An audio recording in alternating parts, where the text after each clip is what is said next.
ముల్లోకాలకు సుందరి అయిన అమ్మవారు మహాశక్తిమంతురాలు.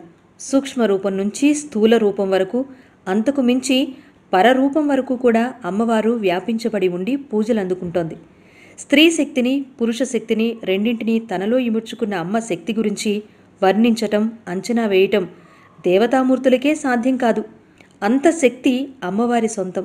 ఆ శక్తి ముందు మనమెంత? అందుకే అమ్మ అనుగ్రహం అవసరం. ఆశ్వయుజ శుద్ధ అష్టమి రోజున బెజవాడ దుర్గమ్మ శ్రీ దుర్గాదేవి అలంకారంలో దర్శనమిస్తుంది. ఎర్రటి ఎరుపు రంగు చీరతో అమ్మవారిని అలంకరిస్తారు.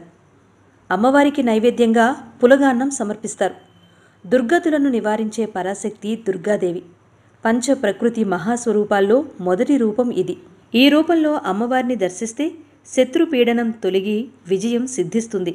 అమ్మ మోక్షాన్ని ప్రసాదిస్తుంది. ఇక శ్రీశైలం భ్రమరాంబ మహాగౌరిగా దర్శనమిస్తుంది. వృషభ వాహనంపై చతుర్భుజాలలో త్రిశూలం, ఢమరుకం, అభయముద్ర, వరప్రసాదిని ముద్రలతో అమ్మవారు దర్శనమిస్తుంది. తెల్లని వస్త్రాలతో శ్వేత వస్త్రధారిణిగా అమ్మవారు అలంకరణ ఉంటుంది. ఈ రూపంలో అమ్మను దర్శించటం వలన శాంతి కలగడంతో పాటు ఆజన్మ పాపాలు నశించి మనసుకు ప్రశాంతత, శుభం కలుగుతుందని నమ్మకం. ఇక వరంగల్ భద్రకాళి అమ్మవారు మాతంగిలా దర్శనమిస్తుంది. చేతిలో ఖడ్గంతో, ఎరుపు రంగు వస్త్రాలతో వీణాధారి అయి దర్శనమిస్తుంది వరంగల్ భద్రకాళి అమ్మవారు. సరస్వతీదేవి రూపంగాను, అలాగే ధైర్యానికి ప్రతీకగాను ఈ అమ్మవారిని పూజిస్తారు. వాక్కు జ్ఞానం, కళలు ఆర్జించాలి అనుకునేవారు ఈ రూపంలో ఉన్న అమ్మవారిని దర్శిస్తే విద్యలు లభిస్తాయి.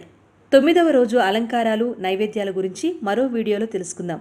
చూస్తూనే ఉండండి ఆది టీవీ.